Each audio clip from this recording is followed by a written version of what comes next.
Everyone, this is Poonam. Welcome to my YouTube channel B Ed classes by Poonam Sharma. इस session के अंदर आज हम डिस्कस करेंगे B Ed second year creating an inclusive school paper 3 से यूनिट 1 में हम लोकोमोटर डिसेबिलिटी को आज हम डिस्कस करने वाले हैं, जिसे हिंदी में गामक अक्षमता कहते हैं।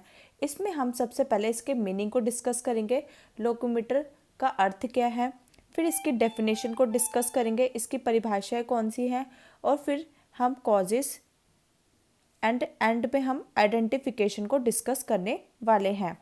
ओके, आज का सेशन काफ़ी इंपॉर्टेंट सेशन है। ये इस टॉपिक से आपके एग्जाम में शॉर्ट नोट में क्वेश्चन आता है, जो आपका 4 मार्क्स का होता है, जिसके लिए आपको 1 से 2 पेजेस लिखने होते हैं। ओके, आज का हम सेशन स्टार्ट करते हैं। सेशन को स्टार्ट करने से पहले जो बच्चे मेरे चैनल पे नए आए तो जल्दी से चैनल को सब्सक्राइब कर दें, ताकि आपको बीएड एग्जाम से इंपॉर्टेंट अपडेट क्लासेस के नोटिफिकेशन टाइम पर मिल जाए। सेशन पसंद आता है, सेशन को जरूर लाइक करें और अपने फ्रेंड्स बीएड ग्रुप में ज़रूर शेयर करें।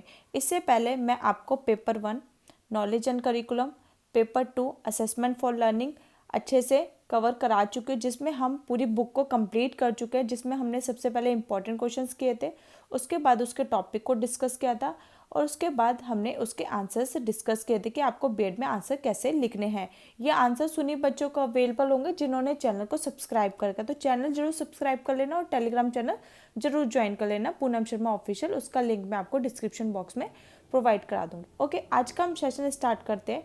लोकोमोटर डिसेबिलिटी होती क्या है?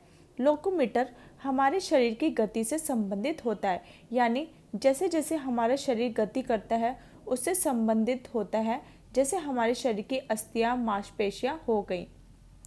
अगर हम बात करें हमारा शरीर कब गतिमान रहता है, जब हमारे शरीर के अंग हाथ, पैर, धड़, कमर, ये सारी चीज़ें अपनी स्थिति में क्या करती है, गति करती है, मूवमेंट करती है। ये स्थिति गामक क्षमता कहलाती है।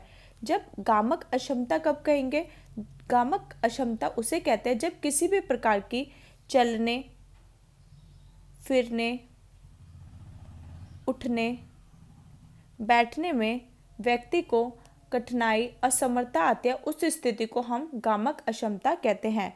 जब हमारे शरीर की मांसपेशियां, हड्डियां ठीक से काम नहीं करते, उनमें गति नहीं होती है, तो उसे हम गामक अक्षमता, लोकोमोटर डिसेबिलिटी कहते हैं। इसको अनेक नाम से बुलाया जाता है, जैसे गामक अक्षमता, हिंदी में गतिमान, चलन, गत्यात्मक। ठीक है, कई नाम है, आपको हिंदी के नाम से कंफ्यूज नहीं होना है। ठीक है, इंग्लिश में आपका लोकोमोटर डिसेबिलिटी कहते हैं। ओके, अब आपको आंसर कैसे लिखना है अपने एग्जाम में? Meaning of locomotor, locomotor disability का अर्थ क्या है? गामक अक्षमता शरीर के अंगों को गति करने में असमर्थता से संबंधित होता है। जब हमारा शरीर ठीक ढंग से गति नहीं करता है, ठीक है, उसमें गति करने में असमर्थता आती है, उसी को हम गामक अक्षमता कहते हैं। विशेष तौर पर एक स्थान पर जाने में समस्या, चलने फिरने में असमर्थता होती है। गामक अक्षमता शारीरिक स्वास्थ्य संबंधित समस्या होती है। गामक अक्षमता जो हमारी फिजिकल हेल्थ है उससे संबंधित समस्या होती है, जिसमें व्यक्ति शारीरिक रूप से प्रभावित हो जाता है और व्यक्ति को शरीर गतिमान नहीं रहता, वो ठीक से चल नहीं फिर नहीं सकता, बैठ नहीं सकता, उठ नहीं सकता, किसी चीज़ को पकड़ नहीं सकता। ठीक है, ये सारी समस्याएं उस व्यक्ति में होती हैं।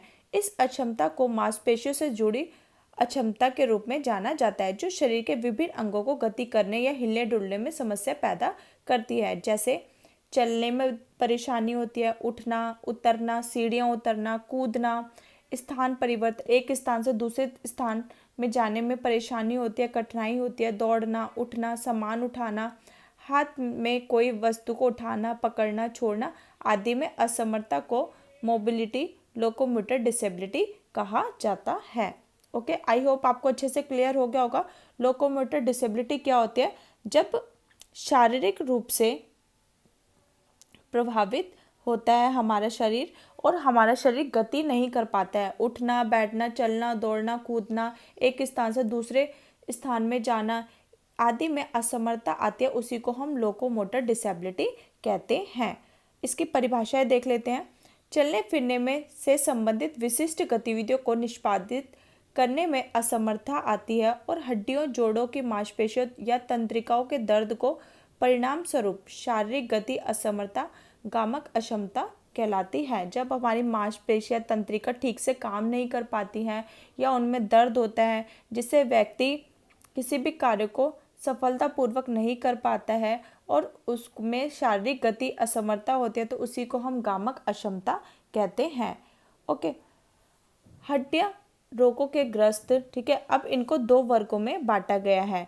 ये बीमारियां कौन कौन सी होती है? जो हड्डियों के रोगों से ग्रस्त हो, ठीक है, ऑर्थोपेडिकली हैंडीकैप्ड में शामिल होते हैं, जैसे अपंग बच्चे, पोलियो में ग्रस्त बच्चे। अपंग बच्चों को दो वर्गों में बांटा गया है। पहला वर्ग है आपका मध्यम स्तर के माइल्ड या कम अपंग बच्चे, और बी गंभीर अपंग बच्चे, सर्वली क्रिप्ड, ठीक है। पहले को हम डिस्कस करते हैं कम अपंगता, माइल्ड, जिनमें कम अपंगता है। ऐसे बच्चों को अपंगता कम होती है तथा इसके परिणाम स्वरूप दैनिक क्रियाओं को अधिक रुकावट नहीं पड़ती है। वो अपने जो डेली काम करने होते हैं उसमें रुकावट नहीं पड़ती है। वो सरलता या कम प्रयासों से ही उपचार हो सकता है और तथा उनका गुजारा हो सकता है। वो खुद से अपने कार्य कर सकते हैं, ठीक है। थोड़ी बहुत ही इनको देखभाल की ज़रूरत पड़ती है। लेकिन जो गंभीर अपंगता है, ठीक है, सर्वली क्रिप्ड है, ऐसे वर्ग के बच्चों को, इस वर्ग में गंभीर किस्म के अपंग शामिल होते हैं तथा इन्हें अस्पताल में जाना पड़ता है। इन्हें अस्पताल स्थायी या अस्थायी तौर पर जाना पड़ सकता है। अस्थायी रूप से अस्पताल जाने वाले बच्चों को एकीकृत स्कूल कार्यक्रम, इंटीग्रेटेड स्कूल प्रोग्राम की आवश्यकता होती है, परंतु स्थायी रूप से अस्पताल में जाने वाले बच्चों के लिए अस्पताल एक सीमित कार्यक्रमों की आवश्यकता होती है। इन्हें चलने फिरने के लिए सहायता की आवश्यकता होती है। खुद से चल फिर नहीं सकते हैं क्योंकि ये गंभीर रूप से अपंग होते हैं। इनको दूसरों की मदद लेनी पड़ती है। उदाहरण के रूप में जब बच्चे की दोनों टांगें नहीं होती हैं, इन्हें लेकर बार बार अस्पताल जाना पड़ता है। इन्हें निम्न प्रकार के बच्चे भी शामिल होते हैं। पहला है आपका मांसपेशी और कंकाल की समस्या, ठीक है। बच्चों में मस्कुलर स्केलेटल प्रॉब्लम, ठीक है। ऐसे बच्चे जिनमें मांसपेशी और कंकाल की समस्या हो, ऐसी अपंगता मांसपेशियों तथा हड्डियों किसी दोष के कारण हो सकती है। इस प्रकार के दोष के कारण त्रुटिपूर्ण सूत्रों के मिलने के कारण जन्म के समय लापरवाही या जन्मजात भी हो सकती है। सेकंड है आपका दुर्घटना या बीमारी से विकृति, deformity as a result of accident और डिजीज। कई बार इसी विकृति या अपंगता का कारण हड्डियों से जुड़ी बीमारी हो सकती है या फिर किसी दुर्घटना में, एक्सीडेंट में हो गया हो। ओके, दुर्घटना के कारण व्यक्ति की हड्डी टूट जाती है, अंग खराब होने पर उसे काटा जाता है या उसे कृत्रिम अंग लगा दिए जाते हैं, ठीक है। आर्टिफिशियल ऑर्गन लगाए दिए जाते हैं। जैसे किसी की टांग नहीं है, हाथ नहीं है, तो उनको आर्टिफिशियल अंग लगा दिए जाते हैं, कृत्रिम अंग लगा दिए जाते हैं। अब है आपका थर्ड सेरेब्रल पैल्सी, ठीक है। यह मस्तिष्क लकवा होता है जो कि मुख्य नाड़ी संस्थान नर्वस सिस्टम में दोष पैदा हो जाने के कारण होता है। दिमाग की दुर्बलता के कारण तथा मस्तिष्क और केंद्रीय नाड़ी संस्थान में समन्वय न होने के कारण हो सकता है, ठीक है। जो मस्तिष्क है और जो हमारी नाड़ी है वो एक दूसरे से आपस में कोऑर्डिनेशन नहीं कर पाती है, जिससे मस्तिष्क ज्वर, हमारे दिमाग में बुखार और ऑक्सीजन के अभाव के कारण भी हो सकता है आपका सेरेब्रल पैल्सी। ओके, अब इसके कारण क्या क्या हो सकते हैं? अपंगता के मुख्य कारण विभिन्न स्थितियों के दौरान निम्नलिखित हो सकते हैं। पहला कारण है आपका जन्म से पहले, बिफोर बर्थ। बच्चे के जन्म से पहले गर्भावस्था में कुछ संक्रामक रोग महिलाओं को कुप्रभावित करते हैं, तो यह अपंगता जन्म ले लेती है। खून की कमी अर्थात एनीमिया के कारण ऑक्सीजन कम मिलती हो और यह कमी केंद्रीय नाड़ी संस्था को हानि पहुंचाता है। इसी प्रकार शुगर जैसा रोग भी अपंगता के लिए उत्तरदायी हो सकता है। सेकंड है जन्म के समय, at the time of birth. जब बच्चा जन्म ले लेता है तो थोड़ी सी लापरवाही भी अपंगता का कारण बन सकता है। जैसे प्रसव में विलंब, जैसे डिलीवरी होने वाली है और उसके लिए काफ़ी लंबा टाइम हो जाए, या फिर ऑक्सीजन की कमी, बच्चे को उस टाइम पे ऑक्सीजन प्रॉपरली ना मिले, या कोई औजार लग जाना या कोई घाव लगना, इन कारणों में कई बार बच्चों की मृत्यु भी हो सकती है। थर्ड है आपका जन्म के बाद। बच्चे के जन्म के बाद भी अपंगता आ सकती है, जैसे बच्चों को संक्रामक रोग लग जाना जो मस्तिष्क की कोशिकाओं को प्रभावित कर देते हैं, या फिर किसी दुर्घटना में नाड़ी संस्थान को क्षतिग्रस्त होना, अमेरिका के अधिकतर बच्चे सेरेब्रल पैल्सी के कारण दोषयुक्त होते हैं। जो आप दिमाग में लकवा होता है उसी को हम सेरेब्रल पाल्सी कहते हैं। अब इन बच्चों की पहचान कैसे करेंगे? अपंग बच्चों की पहचान अन्य असमर्थियों डिसेबल्ड की अपेक्षा आसान होती है। श्रवण बाधिता और दृष्टि बाधिता हेयरिंग एंड विजुअल इम्पेयरमेंट की पहचान अपेक्षाकृत कठिन होती है, लेकिन जो आपके ये डिसेबल्ड बच्चे हैं उनकी पहचान आसान होती है। अपंग बच्चों को कुछ ऐसे बच्चे होते हैं जिनकी समस्या साधारण होती है और उन्हें हम अनदेखा भी कर देते हैं।